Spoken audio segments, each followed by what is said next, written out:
Hello all, ఈరోజు ఈ వీడియోలో సైన్స్ అండ్ టెక్నాలజీ పీటీ 365లో ఉన్నటువంటి రిమైనింగ్ టాపిక్స్ని అయితే ఈ వీడియోలో చూద్దాము. ఆల్రెడీ దీనికి సంబంధించి 2 వీడియోస్ అయితే ఛానల్లో అప్లోడ్ చేయడం జరిగింది. సో వాటికి సంబంధించిన లింక్ అనేది కింద డిస్క్రిప్షన్ బాక్స్లో ఇస్తాను. సో ఈ వీడియోలో ఇంకొన్ని టాపిక్స్ గురించి అయితే చూద్దాము. ఫస్ట్ వచ్చేసి జేమ్స్ వెబ్ టెలిస్కోప్. మనకి ఆబ్జెక్టివ్ పాయింట్ ఆఫ్ ఎగ్జామినేషన్లో దానికి సంబంధించిన ఫ్యాక్ట్స్ అనేవి చాలా ఇంపార్టెంట్. బట్ ఇవన్నీ కూడా ఎప్పుడైతే మనం డిస్క్రిప్టివ్ ఎగ్జామ్స్ రాస్తున్నామో వాటిలో కోట్ చేయడానికి ఈ పాయింట్స్ అయితే ఉపయోగపడతాయి. సో ప్రస్తుతం జేమ్స్ వెబ్ టెలిస్కోప్ అనేది ఎందుకు న్యూస్లో ఉంది అని అంటే, మిల్కీవే గెలాక్సీ అంటే పాలపుంత ఏదైతే ఉందో అందులో ఉన్నటువంటి దాని యొక్క ఇమేజ్ని అయితే తీయడం జరిగింది. అలాగే దాని యొక్క ఫీచర్స్ని కూడా ఈ జేమ్స్ వెబ్ టెలిస్కోప్ అనేది రివీల్ చేయడం జరిగింది. ఆబ్జెక్టివ్ ఎగ్జామినేషన్ పాయింట్ ఆఫ్ వ్యూలో మనకు ఈ జేమ్స్ వెబ్ టెలిస్కోప్ గురించి ఈ ఫ్యాక్చువల్ ఇన్ఫర్మేషన్ అయితే ఎక్కువగా ఇంపార్టెన్స్ ఉంటుంది. లైక్ జేమ్స్ వెబ్ టెలిస్కోప్ని నాసా, అలాగే యూరోపియన్ స్పేస్ ఏజెన్సీ మరియు కెనడియన్ స్పేస్ ఏజెన్సీ ఈ మూడు కూడా కలిసి 2021 సంవత్సరంలో అయితే లాంచ్ చేయడం జరిగింది. అలాగే దీన్ని హబుల్ స్పేస్ టెలిస్కోప్కి సక్సెసర్గా అయితే అంటే దాని తర్వాత లాంచ్ చేయడం జరిగింది ఈ జేమ్స్ వెబ్ టెలిస్కోప్ని. అలాగే హబుల్ స్పేస్ టెలిస్కోప్ని వచ్చేసి 1990లో అయితే లాంచ్ చేయడం జరిగింది. అది కూడా ఎక్కడ అంటే లో ఎర్త్ ఆర్బిట్లో అయితే లాంచ్ చేయడం జరిగింది. సో దీని ఎందుకు లాంచ్ చేశారు అని అంటే, యూవీ రేస్ని, అలాగే విజిబుల్ రేస్ని మరియు నియర్ ఇన్ఫ్రారెడ్ రీజన్స్ని క్యాప్చర్ చేయడం కోసం ఈ హబుల్ స్పేస్ టెలిస్కోప్ని అయితే లాంచ్ చేయడం జరిగింది. జనరల్గా మనకు ఈ స్పేస్ టెలిస్కోప్స్ అనేవి భూమి మీద కూడా ఉండవచ్చు, కానీ కొన్ని గ్రావిటేషనల్ వేవ్స్ని ఎర్త్లో ఉన్నటువంటి అట్మాస్ఫియర్ ఏదైతే ఉంటుందో ఈ అట్మాస్ఫియర్ అనేది ఈ వచ్చే గ్రావిటేషనల్ వేవ్స్ని బ్లాక్ చేయడం అయితే జరుగుతుంది. సో అందుకోసమే ఈ స్పేస్ టెలిస్కోప్స్ని మనకు ఎర్త్ అట్మాస్ఫియర్ బయట అయితే ప్రవేశపెట్టడం జరుగుతుంది. అలాగే మనకు జేమ్స్ వెబ్ టెలిస్కోప్ అనేది ఈ ఫైండింగ్స్ ఇక్కడ ఇచ్చినటువంటి ఫైండింగ్స్ అయితే కనుగొనడం జరిగింది. ఇది మనకు డిస్క్రిప్టివ్ ఎగ్జామినేషన్ పాయింట్ ఆఫ్ వ్యూలో అయితే యూస్ఫుల్ అవుతుంది.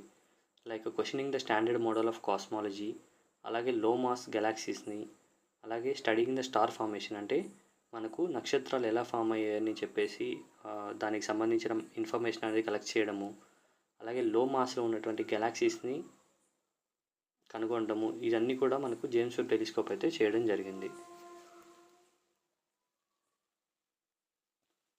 నెక్స్ట్ వచ్చేసి హబుల్ కాన్స్టాంట్. 1929 సంవత్సరంలో ఎడ్విన్ హబుల్ అనే వ్యక్తి దీనికి మ్యాథమెటికల్ డిస్క్రిప్షన్ అయితే కనుగొనడం జరిగింది. దేని గురించి అని అంటే, విశ్వం యొక్క ఎక్స్పాన్షన్ గురించి ఈ హబుల్ కాన్స్టాంట్ అనేది అయితే డిస్క్రైబ్ చేయడం జరిగింది. సో ఈ హబుల్ కాన్స్టాంట్ అనేది ఎలా క్యాలిక్యులేట్ చేస్తారు అని అంటే, గ్రావిటేషనల్ వేవ్స్ని యూస్ చేసుకొని, అలాగే ఈ కాస్మిక్ మైక్రోవేవ్ బ్యాక్గ్రౌండ్ని యూస్ చేసుకొని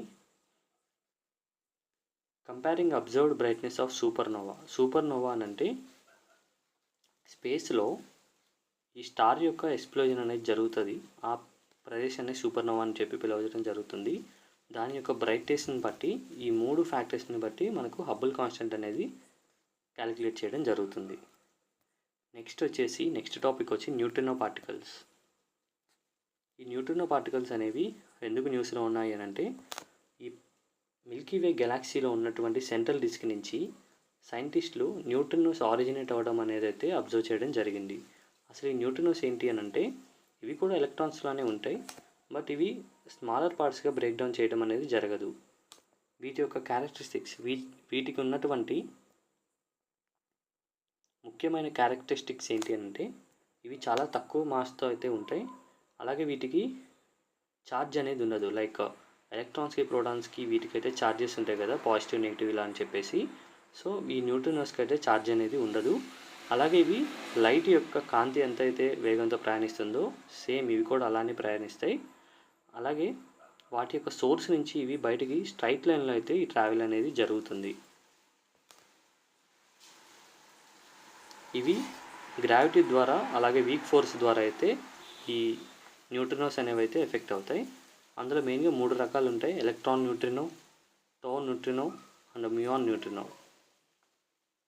అలాగే ఇవి ఎప్పుడైతే ఆ సోర్స్ నుంచి ట్రావెల్ చేస్తూ ఉన్నాయో అప్పుడు వాటి యొక్క టైప్ అనేది ఒకదాని నుంచి ఇంకో దానికైతే చేంజ్ అవ్వడం జరుగుతుంది. సో దీన్ని న్యూట్రినో ఆసిలేషన్ అని చెప్పేసి, ఈ ప్రాసెస్ ఏదైతే ఒకదాని నుంచి ఇంకోటి ట్రాన్స్ఫర్ అవ్వడం జరుగుతుందో, చేంజ్ అవ్వడం జరుగుతుందో దాన్ని న్యూట్రినో ఆసిలేషన్ అని చెప్పేసి పిలుస్తారు. అలాగే అట్మాస్ఫియరిక్ న్యూట్రినోస్. ఈ అట్మాస్ఫియరిక్ న్యూట్రినోస్ అనేవి భూమి యొక్క ఉపరితలం పైనుంచి 15 కిలోమీటర్ల అబోవ్లో అయితే ఇవి ప్రొడ్యూస్ అవ్వడం జరుగుతుంది. ఇవి కాస్మిక్ రేస్ నుంచి ఇవి ప్రొడ్యూస్ అవ్వడం జరుగుతుంది. ఈ కాస్మిక్ రేస్లో ప్రోటాన్స్ అలాగే హెవీ న్యూక్లియర్ అనేది అయితే ఉంటుంది. ఇవి అట్మాస్ఫియర్లో ఉన్నటువంటి నైట్రోజన్ మాలిక్యూల్స్ వీటితో కొల్లైడ్ అవి ఢీకొన్నప్పుడు పియాన్స్ అలాగే మ్యూయాన్స్ అనేవి ఫామ్ అవడం అయితే జరుగుతుంది. అవే ఫర్దర్గా డికే అయిన తర్వాత న్యూట్రినోస్గా అయితే అవ్వడం జరుగుతుంది. మనకు ఇప్పుడు చెప్పుకున్న ఇన్ఫర్మేషన్ అంతా కూడా డిస్క్రిప్టివ్ పాయింట్ ఆఫ్ వ్యూలో బాగా ఇంపార్టెంట్. కానీ మనకి ఎప్పుడైతే ఆబ్జెక్టివ్ పాయింట్ ఆఫ్ వ్యూలో ఇక్కడ ఉన్నటువంటి ఇండియా బేస్డ్ న్యూట్రినో అబ్జర్వేటరీ అనేది చాలా ఇంపార్టెంట్. ఇది ఇండియా బేస్డ్ న్యూట్రినో అబ్జర్వేటరీ అనేది బోడి వెస్ట్ హిల్స్ రీజన్, తేని డిస్టిక్ ఆఫ్ తమిళనాడులో అయితే ఇది లొకేట్ అవ్వడం జరిగింది. దీన్ని ప్రాక్సిమిటీ టు ఈక్వేటర్ అంటే భూమధ్య రేఖకు దగ్గరగా అయితే దీన్ని పెట్టడం జరిగింది. దేనికని అని అంటే, సో ఈ స్పేస్ అబ్జర్వేషన్ అంటే ఈ న్యూట్రినోస్ అబ్జర్వ్ చేయడం అనేది ఈ భూమధ్య రేఖ దగ్గర నుంచి అయితే చాలా ఈజీగా ఉంటుంది. కాబట్టి మనకు ఈ తమిళనాడు రీజన్లో ఉన్నటువంటి ఈ తేని డిస్టిక్లో అయితే దీన్ని ఇండియా బేస్డ్ న్యూట్రినో అబ్జర్వేటరీని అయితే లొకేట్ చేయడం జరిగింది. ఈ ప్రాజెక్ట్ వచ్చేసి department of atomic energy and department of science and technology అయితే ఈ ప్రాజెక్ట్కి ఫండింగ్ అయితే ఇస్తున్నాయి.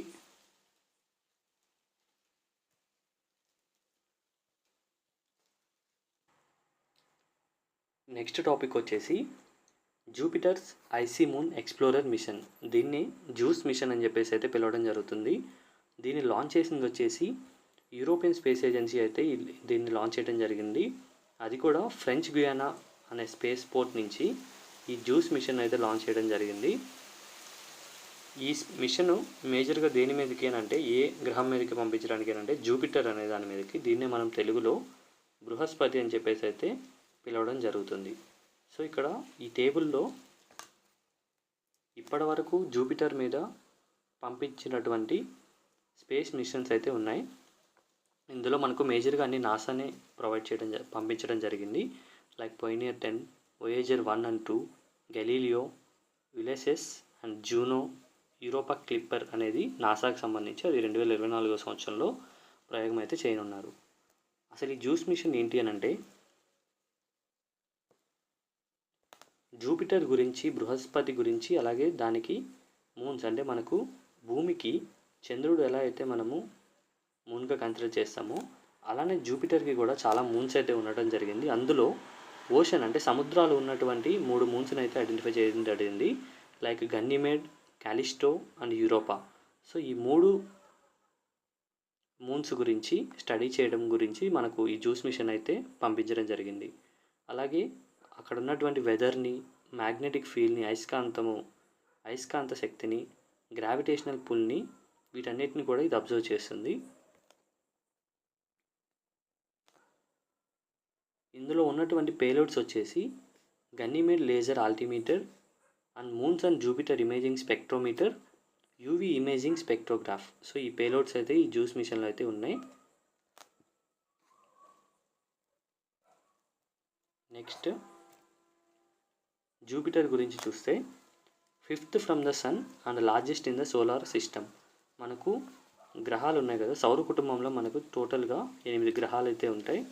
Like Mercury, Venus, Earth, Jupiter, Mars,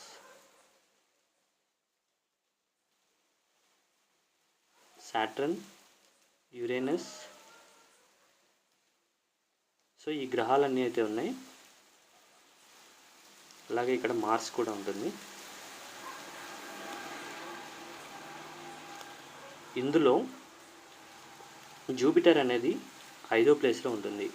earth వచ్చేసి 3వ ప్లేస్లో, జూపిటర్ అనేది 5వ ప్లేస్లో, అలాగే 4th ప్లేస్ వచ్చేసి మార్స్ ఇలా ఉంటుంది. అలాగే ఒకవేళ సైజ్ పరంగా చూసుకుంటే ఈ జూపిటర్ అనేది లార్జెస్ట్ వన్.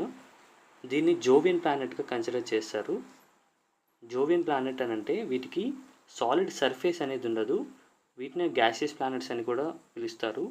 మేజర్గా హైడ్రోజన్ అలాగే హీలియం అనేది అయితే ఉంటుంది. లైక్ తక్కువ మొత్తంలో మీథేన్, అమోనియా, వాటర్ అనేది కూడా వీటి యొక్క అట్మాస్ఫియర్లో ఉంటుంది. సో మనకు మార్స్కి జూపిటర్కి మధ్యలో ఆస్ట్రాయిడ్ బెల్ట్ ఉంది. దీనికి బయట ఉన్నటువంటి జూపిటర్, సాటర్న్, యురేనస్ ఈ గ్రహాలన్నింటినీ కూడా జోవియన్ ప్లానెట్స్ అని చెప్పేసి పిలవడం జరుగుతుంది. అలాగే ఈ జూపిటర్లో second highest number of moons after Saturn, అంటే శని గ్రహానికి తర్వాత ఎక్కువ మొత్తంలో చంద్రుడు కలిగినటువంటి గ్రహం ఏది అని అన్నప్పుడు ఈ జూపిటర్ అవుతుంది. సాటర్న్కి అయితే 146 146 మూన్స్ అయితే ఉన్నాయి. నెక్స్ట్ టాపిక్ వచ్చేసి ఆస్ట్రాయిడ్స్. ఇది ఎక్కువ న్యూస్లో ఎందుకు ఉంది అని అంటే నాసాకు సంబంధించినటువంటి ఓసిరిస్ రెక్స్ మిషన్ అనేది ఈ బెన్ను అనే ఆస్ట్రాయిడ్, ఈ నేమ్ అనేది ఇంపార్టెంట్. బెన్ను ఆస్ట్రాయిడ్ నుంచి, ఇందులో కార్బన్ అనేది ఎక్కువగా ఉంటుంది ఈ ఆస్ట్రాయిడ్లో, ఒక శాంపిల్ని అయితే రిటర్న్ చేయడం జరిగింది. సో అందుకనే ఈ న్యూస్లో అయితే ఉంది. ఈ ఓసిరిస్ రెక్స్ మిషన్ అనేది దీని యొక్క ఫుల్ ఫామ్ వచ్చి origins, spectral interpretation, resource identification and security regolith explorer. దీని యొక్క గోల్ ఏంటి అని అంటే ఈ బెన్ను అనే ఆస్ట్రాయిడ్ నుంచి శాంపిల్స్ని కలెక్ట్ చేయడము, అలాగే దాన్ని భూమికి ఎర్త్కి డెలివర్ చేయడము. Bennu is a smaller near earth carbon rich asteroid, అంటే ఇది భూమికి సమీపాన ఉన్నటువంటి ఈ కార్బన్ ఏదైతే ఉందో ఇది ఎక్కువగా ఉన్న ఆస్ట్రాయిడ్. మనకు ఆస్ట్రాయిడ్ బెల్ట్ ఎక్కడ ఉంటుంది అని అంటే మార్స్కి అలాగే జూపిటర్కి మధ్యలో ఉండేదే ఆస్ట్రాయిడ్ బెల్ట్ అనేది ఉంటుంది.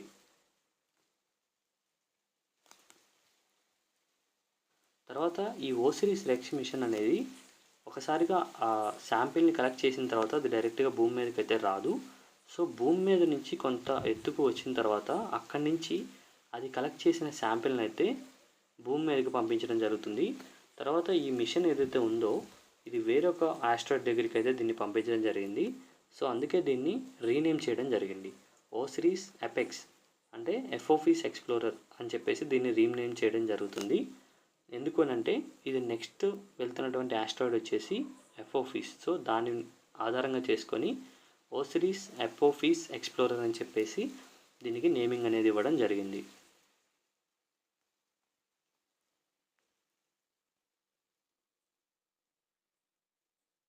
ఇక్కడ మనకు ఆస్ట్రాయిడ్స్ అంటే ఏంటి, కామెట్ అంటే ఏంటి, వీటికి సంబంధించి డెఫినేషన్స్ అయితే ఇవ్వడం జరిగింది.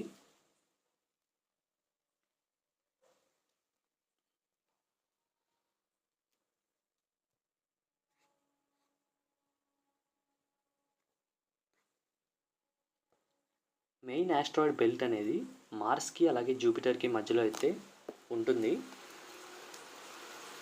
ట్రోజన్స్ అంటే సోలార్ సిస్టమ్ ఎర్లీగా ఉన్నటువంటి సోలార్ సిస్టంలో రెమినెంట్స్ మిగిలిపోయినది ఏదైతే ఉంటుందో వాటిని ట్రోజన్ అని చెప్పేసి అంటాము.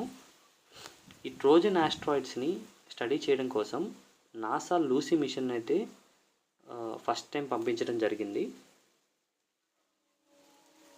నియర్ ఎర్త్ ఆస్ట్రాయిడ్ అని అంటే pass close to the earth, భూమికి దగ్గరగా వెళ్ళే వాటిని నియర్ ఎర్త్ ఆస్ట్రాయిడ్స్ అంటాము. లేదంటే ఎర్త్ క్రాసర్స్ అని చెప్పి కూడా వీటిని పిలవడం జరుగుతుంది. అలాగే ప్లానెటరీ డిఫెన్స్ అంటే మనకు ఈ ఆస్ట్రాయిడ్ గురించి స్టడీ చేయడం వల్ల ఫ్యూచర్లో మనకు మన ప్లానెట్స్ని కాపాడుకోవడం కోసము ఎటువంటి చర్యలు తీసుకోవాలని చెప్పేసి ఒక ఇన్ఫర్మేషన్ అయితే లభిస్తుంది. అలాగే space exploration technology demonstrated advance technology in space craft design, navigation and sample collection. So దీనికి కూడా ఇది ఎక్కువగా ఉపయోగపడుతుంది. నెక్స్ట్ టాపిక్ వచ్చేసి ఔటర్ స్పేస్ గవర్నెన్స్.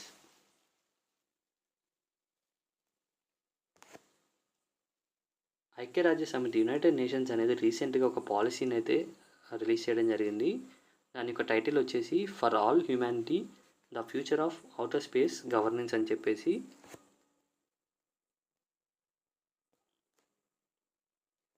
ఒక పాలసీని అయితే రిలీజ్ చేయడం జరిగింది.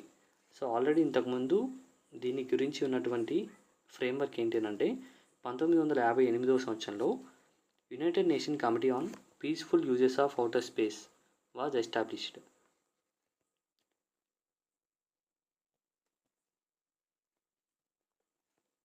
దీన్ని సపోర్ట్ చేసినటువంటి ఆర్గనైజేషన్ వచ్చేసి United nation office for the outer space affairs, UNOOSA. అలాగే స్పేస్ ట్రీటీస్, అంతర్జాతీయంగా ఉన్నటువంటి 5 స్పేస్ ట్రీటీస్ ఏవి అని అంటే outer space treaty 1967, rescue agreement 1968, liability convention 1972, registration convention 1976, moon agreement 1979. So ఈ 5 కూడా 5 ఇంటర్నేషనల్ స్పేస్ ట్రీటీస్. ఇండియా అనేది అన్నిటికీ సిగ్నేటరీగా అయితే ఉంది, బట్ మూన్ అగ్రిమెంట్ని అయితే రాటిఫై చేయలేదు. రిమైనింగ్ 4 అగ్రిమెంట్స్ని కూడా ఇది రాటిఫై చేయడం జరిగింది. ఈ ఔటర్ స్పేస్ ట్రీటీ అని అంటే జనరల్గా మనకు భూమిపై నుంచి కొన్ని కిలోమీటర్ల వరకు అవతల ఉన్నటువంటి రీజన్ అంతా కూడా స్పేస్ అని చెప్పేసి అయితే పిలవడం జరుగుతుంది. సో ఈ స్పేస్ని వివిధ దేశాలు ఎలా యూజ్ చేసుకోవాలి, అలాగే ఎలాంటి చర్యలు తీసుకోవాలని చెప్పేసి ఒక ట్రీటీస్ని అయితే సైన్ చేయడం జరిగింది అన్ని దేశాలు కలిసి. సో దాన్నే మనము ఈ ఔటర్ స్పేస్ ట్రీటీస్ అని చెప్పేసి అయితే పిలవడం జరుగుతుంది. సో దీనికి రిలేట్ అయిన కాన్సెప్ట్ వచ్చేసి స్పేస్ డెబ్రీస్. అంటే డెబ్రీస్ అని అంటే రిమైనింగ్ పార్ట్, అంటే మనకు ఒక శాటిలైట్ని లాంచ్ చేసినప్పుడు ఆ శాటిలైట్ వర్క్ చేయడం అయిపోయిన తర్వాత అది అక్కడే ఉంటుంది కదా, దాన్ని డెబ్రీస్ అని చెప్పేసి అయితే పిలవడం జరుగుతుంది. ఇది న్యూస్లో ఎందుకు ఉంది అని అంటే Indian Space Research Organisation rocket debris అనేది మనకు ఆస్ట్రేలియన్ షోర్, అంటే ఆస్ట్రేలియన్ సముద్ర తీరంలో అయితే ఒక డెబ్రీస్ రాకెట్, ఇస్రోకి చెందినటువంటి రాకెట్స్ యొక్క డెబ్రీస్ అయితే ఐడెంటిఫై చేయడం జరిగింది. ఈ స్పేస్ డెబ్రీస్ అని అంటే ఇది న్యాచురల్ అయినా అయి ఉండొచ్చు, లేదా ఆర్టిఫిషియల్ అంటే మానవుడు పంపించినటువంటి శాటిలైట్స్ అయినా అయి ఉండొచ్చు, లేదా న్యాచురల్ అంటే మనం మెట్రాయిడ్ ఉంటుంది కదా, వాటిని మనం కూడా స్పేస్ డెబ్రీస్ అని పిలుస్తారు. ఎక్కువగా ఏ దేశము ఈ స్పేస్ డెబ్రీస్కి కాంట్రిబ్యూట్ చేస్తుంది అని అంటే రష్యా, దాని తర్వాత USA, చైనా అండ్ ఫ్రాన్స్. ఈ 4 దేశాలు కూడా top contributors to space debris. ఈ స్పేస్ డెబ్రీస్ని తగ్గించడం కోసం తీసుకున్నటువంటి చర్యలు ఏంటి అని అంటే యూరోపియన్ స్పేస్ ఏజెన్సీ అనేది క్లియర్ స్పేస్ 1 మిషన్ అనేది అయితే లాంచ్ చేయడం జరిగింది. అలాగే ప్రాజెక్ట్ నేత్ర అనేది ఈ డెబ్రీస్ స్టేటస్ గురించి కూడా ఇన్ఫర్మేషన్ అయితే ఇవ్వడం జరుగుతుంది. ఈ స్పేస్లో ఉన్నటువంటి డెబ్రీస్ని మేనేజ్ చేయడం కోసం ISRO system for safe and sustainable space operation management అని చెప్పేసి అయితే స్పేస్ ఆబ్జెక్ట్ని మేనేజ్ చేయడం కోసం అయితే లాంచ్ చేయడం జరిగింది. ఈ స్పేస్ డెబ్రీస్ వల్ల మేజర్ ఇంపాక్ట్ వచ్చేసి ఆల్రెడీ స్పేస్లో చాలా డిస్కస్ చేసినటువంటి లాంచ్ వెహికల్స్ అయితే ఉంటాయి. వీటి వల్ల కొలిజన్ అనేది, అంటే రేపు పొద్దున వేరే శాటిలైట్స్ అనేవి కూడా ఒకదానికి ఒకటి ఎదురొచ్చి ఢీకొనటం అయితే జరుగుతుంది. అలాగే ఒక లార్జ్ ఆబ్జెక్ట్ని ఎర్త్లోకి ఎప్పుడైతే ఎంటర్ అవుతుందో అది మెరైన్ లైఫ్కి, అంటే సముద్రంలో ఉన్నటువంటి జీవ ప్రాణులకి, అలాగే పొల్యూషన్కి కూడా అది కారణమవుతుంది. అలాగే ఈ లయబిలిటీ కన్వెన్షన్ 1972లో చేసినటువంటి ఈ కన్వెన్షన్ అనేది డ్యామేజ్ జరిగినటువంటి వాటికి సెటిల్మెంట్కి సంబంధించి ప్రొసీజర్స్ని అయితే ఈ